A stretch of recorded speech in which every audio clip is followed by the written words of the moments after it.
வன்மையாக கண்டிக்கிறீங்களா? ஆமாம்.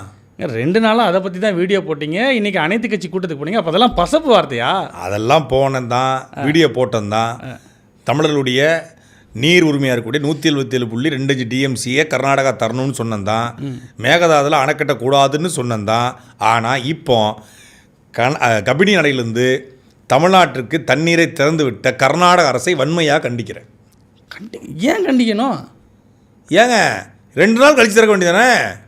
அது என்ன 2 நாள் கணக்கு? சனி இவ்வளோ நாள் திறக்காம இருந்தீங்கல்ல, இந்த 2 மாதம் ஜூன் மாதமும் ஜூலை மாதத்துக்கும் சேர்த்து மொத்தமாக 40 டிஎம்சி நமக்கு தரணும். ஜூன் மாதம் வந்து 9.17 டிஎம்சி, இந்த ஜூலை மாதத்துக்கு 31.24 டிஎம்சி, மொத்தமாக 40 டிஎம்சிக்கு மேலே தரணும். மொத்தமே 3.44 டிஎம்சி தான் நீ கொடுத்துருக்குற.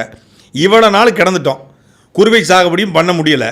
காவிரி ஆறு வறண்டு கிடக்க, ஆடிப்பெருக்கு இதில் எங்கள் நம்ம தமிழ்நாடு முழுக்க ஆடிப்பெருக்கு, டெல்டா உள்ளிட்ட காவிரி கரைகளில், குறிப்பாக உங்கள் திருச்சி அம்மா மண்டபத்தில் மிகப்பெரிய அளவில் லட்சக்கணக்கான மக்கள் கூடி தாலி பெருக்கி போகிறது, புது பெண்கள் போகிறது, உடை மாற்றுவது எல்லாம் நடக்கும்.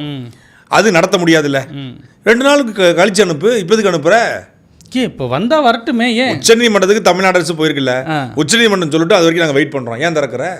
இப்போ கொடுக்குறவன ஏன் வேணான்னு சொல்லணும்? நம்ம ஏன் திறக்கிறேன்னா, திறக்கலன்னா நீ மிதந்துருவ. என்னாச்சு? 64 டிஎம்சி வந்து கபினியில் நீர் தேங்கியிருக்கு.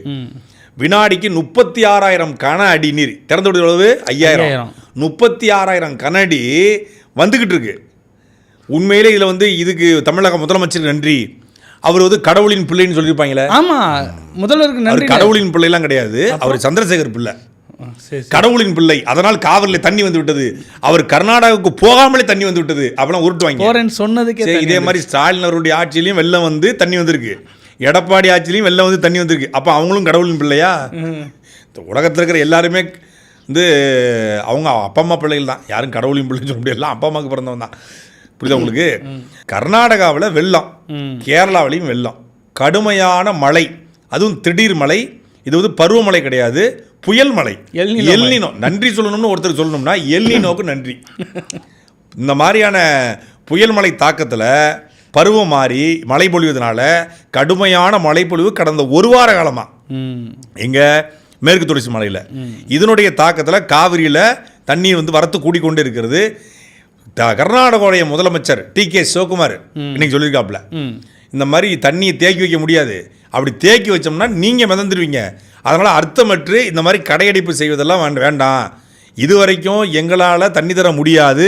முதலமைச்சர் ஜோசப் விஜய் வந்தால் கூட நாங்கள் அவர்கிட்ட பேசி, ஐயா வந்தீங்களா, ட்ரோனில் பார்த்தீங்களா, ஹெலிகாப்டரில் ஏறினீங்களா, 2 வீடியோ எடுத்தீங்களா, யானை தண்ணி குடிக்குதா, அதை பார்த்துட்டு ஓடி போயிருங்க அப்படின்னு சொல்ல தான் இருந்தோம் கௌரவமாக. இப்போ அப்படியே தலையில் மாறிட்டாப்புல. மாறி நம்ம தண்ணியை தேக்கி வச்சோம் அப்படின்னா இயற்கை வந்து யாருக்கும் சொந்தம் இல்லையா? இன்னைக்கு சொல்கிறாரு. ஏன் வெள்ளத்தில் மிதந்துருவில்ல? இப்போ தெரியுது இயற்கை யாருக்கும் சொந்தம் இல்லை. இதைத்தான் நாங்கள் சொன்னோம், இயற்கை யாருக்கும் சொந்தம் இல்லாமல் இல்லை, அந்தந்த மாநில மக்களுக்கு சொந்தம். நீ கர்நாடகாவில் உருவாகதாக இருந்தாலும் 500 கிலோமீட்டர் அது தமிழ்நாட்டில் பாயுது, 800 கிலோமீட்டரில் 500 கிலோமீட்டர் தமிழ்நாட்டுக்கு பாயுது. உலக நதிநீர் வரையறையின் அடிப்படையில் ஒரு நதி எங்கு அதிகமாக பாய்கிறதோ, எங்கே சென்று கடலில் கலக்கிறதோ அவர்களுக்கு அது சொந்தம். நியாயப்படி நமக்கு தான் முழு சொந்தம் இருக்குது. ஒரு காலத்தில் காவிரி ஆறு உருகிற குடகுமலையே தமிழ்நாட்டுடைய பகுதி தான். அந்த மேகதாற்று இருக்கு இல்லையா, அதுவும் தமிழ்நாட்டுடைய பகுதியாக தான் இன்றைக்கும் இருக்கிறது. மேகதாது அணை நியாயப்படி கட்ட முடியாது, ஏன்னா தமிழ்நாட்டுடைய எல்லை பகுதி, அது கட்டவே முடியாது. இப்படி பல்வேறு சிக்கல்கள் இருக்குது. ஆனால் அப்பெல்லாம் தண்ணியை தராமல், நம்ம கேட்கும் போது தராமல், நம்ம வரணும் போது தராமல் காவிரி ஆறு வத்தி போய் கிடக்குது. இப்போ திறந்து விட்டால் கூட ஆடிப்பெருக்கு விட முடியாது. இப்போ திறந்துடுற தண்ணி இப்போ மேட்டூருக்கு வந்து திருச்சிக்கு வரைக்கும் உடனே வராதா? இப்போ கபினியில் திறக்கிறாங்க இல்லையா, மேட்டூரை வந்தடைவதற்கு 48 மணி நேரத்துலேருந்து 72 மணி நேரம் வரைக்கும், 2லேருந்து 3 நாட்கள் மேட்டூர் வர்றதுக்கு.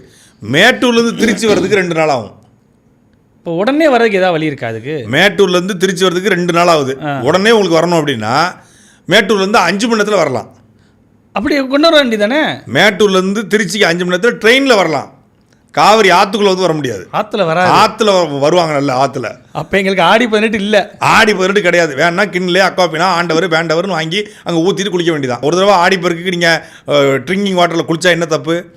காலகாலமாக மதுரை மக்கள், அதுவும் கடல் கலக்காத வைகை, அதாவது தமிழை குடித்த கடலோடு நான் தழுவேன் என்றே சபதமிட்டு அமிழ்தம் பரப்பும் வையநதி நீர் ஆழி கலப்பது தவிர்ப்பதனால் இது மானம் காத்த மாமுதரை மரபுகள் மாறா மேல்முதரின்னு கவிப்பரசு வைரமுத்து பாடினாரு. அதாவது தமிழை குடிச்ச கடலோட நான் தழுவ மாட்டேன் அப்படின்னு வைகை கோச்சிக்கிச்சான். அந்த வைகை இல்லாமல் கார்பரேஷன் வாட்டர் இருக்கு பாருங்க, வாட்டர் பாக்கெட் வச்சு, வாட்டர் பாக்கெட் கூட கிடையாது. வாட்டர் பாக்கெட் அப்புறம் இது லாரி மெட்ரோ வாட்டர் மாதிரி லாரியில் தண்ணி கொண்டு வந்து அதை வச்சு அழகரை குளிப்பாட்டிட்டு இருக்காங்க. இப்போ அழகர் ஆற்றுல இறங்குற திருவிழா மட்டும் மதுரையில் இல்லாமல் இருந்தால் மதுரை ஆற்றை பிளாட்டு போட்டு வைக்க பல ரியல் எஸ்டேட் கூட காத்திருக்கு. வாங்குறதுக்கு தேனி ஆனந்தம் போல டெக்ஸ்டைல் காத்திருக்கேன். ஏன்னா தேனி ஆனந்தம் வந்து மதுரையில் உள்ள பார்க்கிங் அங்கே போட்டு வச்சுக்கிறான்.